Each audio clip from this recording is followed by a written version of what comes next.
अस्सलाम वालेकुम गाइस, कैसे हैं आप। उम्मीद करता हूं कि आप सब खैरियत से होंगे, खुश होंगे और हमारी दुआ है कि आप हमेशा खुश रहें, हंसते और मुस्कुराते रहें। मेरा नाम है रहमान अनवर और मैं हूं मोहम्मद और मैं हूं ज़फ़र इकबाल। और आज हम जिस वीडियो पर रिएक्ट करने जा रहे हैं ये भाई काफ़ी रिकमेंडेड वीडियो है। तो देखते हैं भाई वीडियो का टाइटल है मीनिंग ऑफ मैरिज, ब्याह के 7 वचन, एक्सप्लेन बाय मनोज सर। तो देखते हैं भाई वीडियो। अगर वीडियो पसंद आए तो लाइक सब्सक्राइब ज़रूर कीजिएगा और कमेंट में अपनी राय का इज़हार ज़रूर कीजिएगा। तो करते हैं वीडियो स्टार्ट।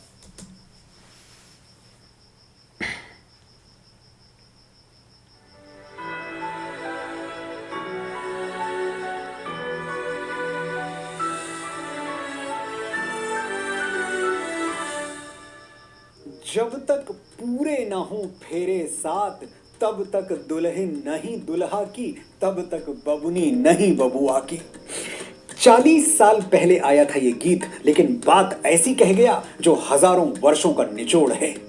हमारी संस्कृति में, हमारी परंपरा में फेरों का महत्व इतना बड़ा है कि फेरे पूरे होंगे तभी दुल्हा और दुल्हन पूरी तरह से एक दूसरे के होंगे, तभी इस संबंध को समाज स्वीकारेगा और तभी दैवीय शक्तियों का आशीष प्राप्त होगा। फेरों के साथ 7 वचन भी जुड़े होते हैं। क्या हैं ये 7 वचन और क्या है इनका अर्थ? नमस्कार, मैं हूं मनोज मुंतशिर शुक्ला। आज मैं आपको विवाह के 7 वचन समझाऊंगा, लेकिन पहले ये जान लीजिए कि विवाह क्या है। सनातन संस्कृति में 16 संस्कार माने गए हैं। विवाह या पाणी ग्रहण 15वां संस्कार है।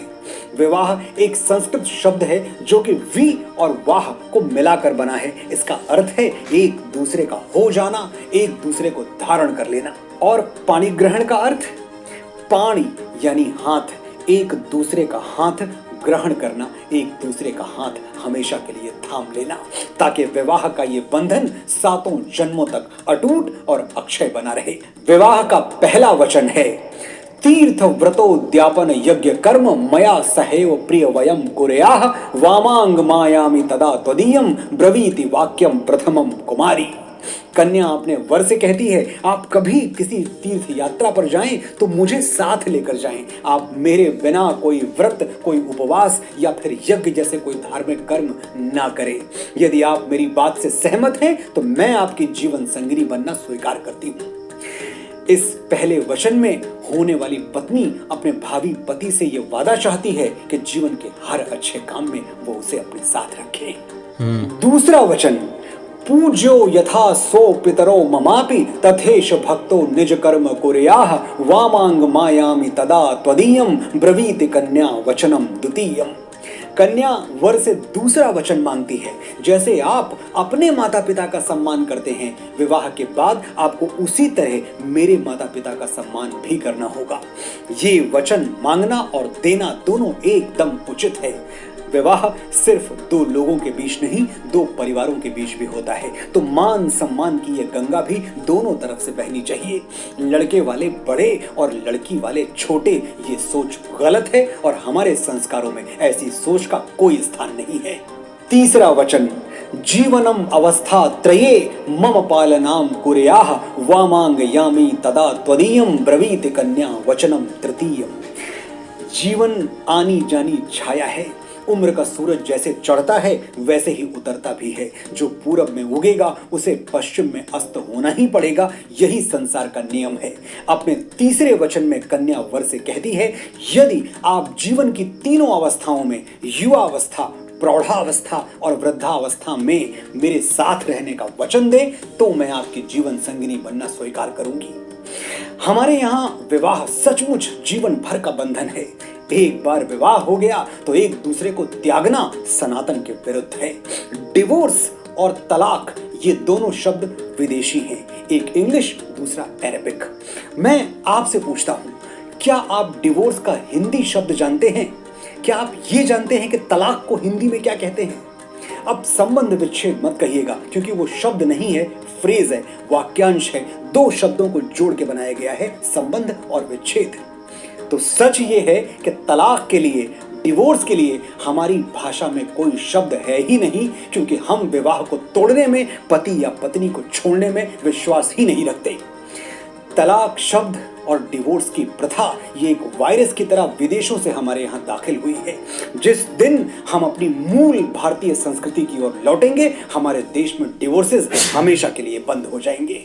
चौथा वचन, कुटुंब संपालन सर्व कार्य कर्तु प्रतिज्ञाम यदि कातम कुर्याः वामांग मायामि तदा त्वदीयम ब्रवीति कन्या वचनम चतुर्था। चौथे वचन में कन्या वर से कहती है, अब तक तो आप घर परिवार की सारी चिंताओं से दूर थे, लेकिन अब विवाह के बंधन में बंधने जा रहे हैं, इसलिए भविष्य में परिवार का दायित्व आपके कंधों पर आएगा। आप वचन दें कि आप इस जिम्मेदारी को पूरे मनोयोग से, प्रेम से निभाएंगे। पांचवा वचन, स्वसद्य कार्ये व्यवहार कर्मण्ये व्यये मामापि मंत्र ये था वामांग मायामि तदा त्वदीयम ब्रूते वचः पंचमत्र कन्या। पांचवें वचन में कन्या वर से कहती है कि विवाह के बाद घर के कामों में किसी भी प्रकार के लेन देन और खर्च में आप मेरी सलाह जरूर लेंगे।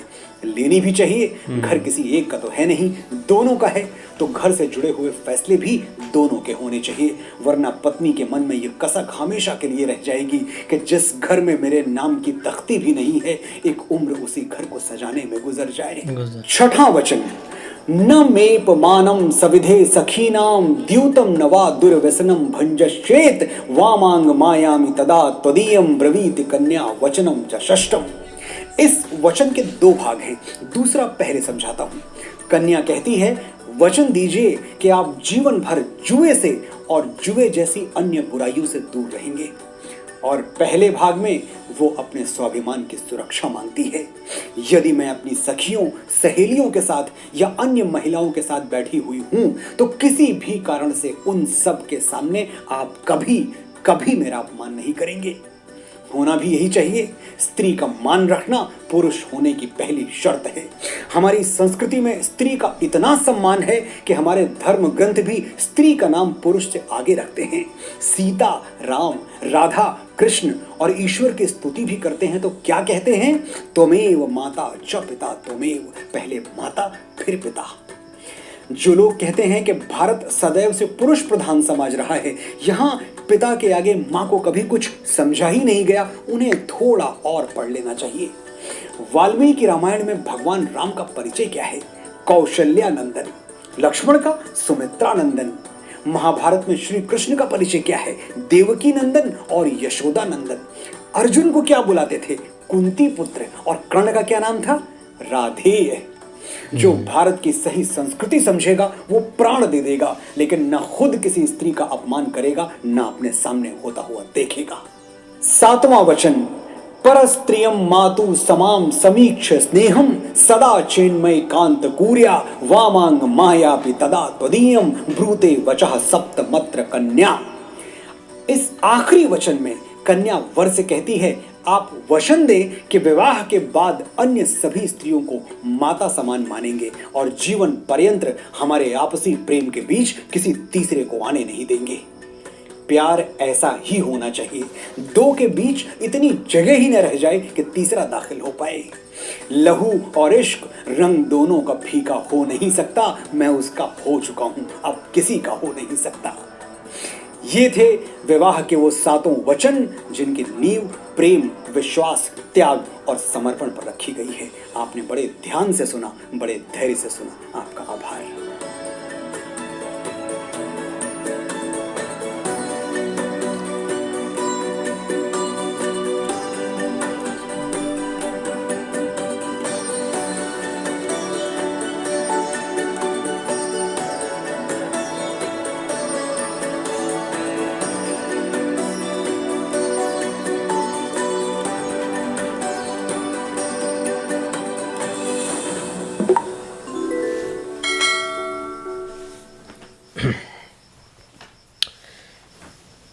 हाँ जी गाइस, तो जैसा कि आप वीडियो देख रहे थे, बिल्कुल भाई ब्याह जो कि भाई इंडिया में ब्याह बोला जाता है और पाकिस्तान में शादी बोलते हैं भाई, मतलब यही सेम ही मीनिंग है दोनों का। तो अगर बिल्कुल बात की जाए तो भाई सर मनोज ने बहुत अच्छा एक्सप्लेन किया है, मतलब इंडिया के नुक्ते नज़र से। अब यहाँ भी यही है भाई क्योंकि शादी करना, फिर उस रिश्ते को निभाना, फिर आप एक फैमिली बन जाते हैं, उस रिश्ते को आगे निभाना बहुत मुश्किल होता है। शादी करना आसान होता है क्योंकि ऊंच नीच देखनी होती है, बहुत से मसले होते हैं भाई शादी में। अगर मसले ना हो तो फिर तो भाई ठीक ही चल जाती, लेकिन यह है कि जब शादी हो जाती तो फिर भाई मसले बहुत ज़्यादा चल जाते हैं, बहुत ज़्यादा मसले हो जाते हैं शुरू। वो भाई की शादी होगी, आप भाई बताएं कि मसले नहीं, क्या? मेरे तो इतने मसले नहीं है। नहीं, वैसे मैं पूछ रहा हूँ फ़ायदे और नुकसान आप बता दीजिए। अब फ़ायदे नुकसान फिर मसले मसाइल वो एक पार्ट ऑफ लाइफ होता है, कोई नहीं हो जाती है। लेकिन ये कि नुकसान नहीं है, फ़ायदे ही हैं। बंदा अगर उसको पॉजिटिव लेके जाए तो फिर फ़ायदे, अगर नेगेटिव ले जाए तो ज़ाहिर बात है नुकसान ही है। बिल्कुल। बाकी ये देखा जाए कि ना तो काफ़ी अच्छा एक मतलब कि उन्होंने मसाले मतलब दिए हैं बीच में महाभारत के रिलेटेड। बिल्कुल भाई। जैसा कि उन्होंने एक रिश्ते निभाए थे, हमने तो काफ़ी एक देखी भी थी और उनकी काफ़ी एक मिसालें मिल भी जाती हैं। हर मतलब के जो भी वीडियो हम बनाते हैं ना उसमें उनकी वो एक मिसाल दे भी देते हैं, तो अच्छा है यार रिश्ते को निभाना चाहिए। बिल्कुल भाई। अब बिल्कुल असल में 7 फेरे हम जो है ना वो बचपन से देखते हैं कि फिल्मों के अंदर जब शादी होती है तो 7 फेरे लिए जाते हैं। उसके बाद वो एक जिसको संदूर बोलते हैं, संदूर जो है ना वो यहाँ पे लगाते हैं, टिक्का लगाते हैं, इस तरह करके कोई है जो एक बचपन से देखते हैं।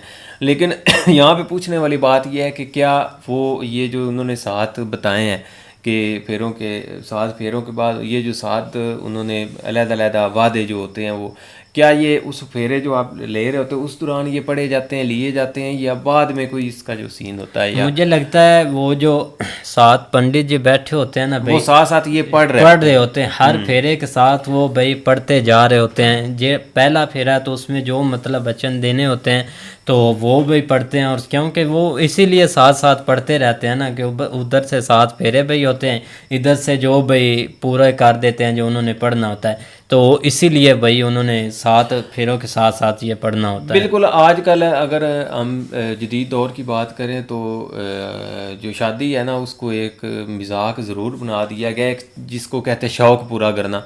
इस साइड के ऊपर जो है ना इसको ज़्यादा लेके जा रहे हैं कि शादी का शौक़ है इसे ये वो, लेकिन ये कि एक शौक़ नहीं है, ये एक पार्ट ऑफ लाइफ, मतलब एक पूरी ज़िंदगी गुजारनी होती है और उसमें बहुत सारी ऊंच नीच होती हैं। सबसे बड़ी बात इसमें अंडरस्टैंडिंग होती है। तो मैं कहता हूँ जिस तरह उन्होंने साथ बताया, मैं कहता हूँ ये हर जो भी है ना जिनकी भी शादी जोड़े को ये एक बड़े जो है ना वो लिखा के जो है ना वो सामने अपने बेडरूम में लगाना चाहिए, ताकि हर वक्त ये चीज़ें उसको याद रहें कि मैंने जो वचन लिया है या जो मैंने जो एक प्रॉमिस लिया है वो ये है कि मैंने किस तरह अपनी लाइफ गुजारनी है। बहुत सारे मसले मसाइल हैं, जिस तरह उसकी इज्जत या हर चीज़ में फ़ैसले बराबर करना।